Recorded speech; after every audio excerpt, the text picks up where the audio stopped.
फिर से बेवकूफी की बात है। इंसान जैसा होता है नजर आता है अयाज। सिर्फ बाज़ औक़ात असलियत क्या है ये समझने में देर हो जाती है।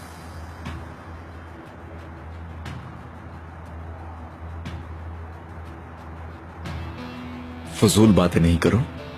तकलीफ क्या है ये बताओ मुझे।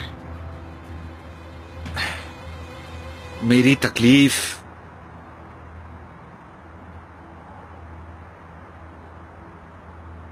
तकलीफ तुम हो अयाज। आई समझ, तुम हो। थोड़ी देर में मैं जो कहने वाला हूं ये सुनकर तुम्हारी सारी जिंदगी बदल जाएगी। खुद को अचानक नीचे गिरा हुआ पाओगे तुम, और नीचे गिरकर कैसा महसूस होता है ये जान जाओगे। हाँ, अगर वाकई खुद को नीचे गिराना चाहते हो तो अपनी असलियत को गौर से देखना। जावियर, मैं तुम्हें मजीद सुनना नहीं चाहता, क्योंकि तुम सिर्फ एक नाकाम इंसान हो। आई समझ, हार जाओगे तुम। किसी की गर्लफ्रेंड को शर्त में जीतने वाला शख्स ये मुझसे कह रहा है?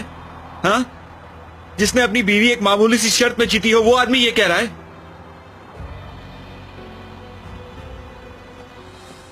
बकवास बंद करो अपनी।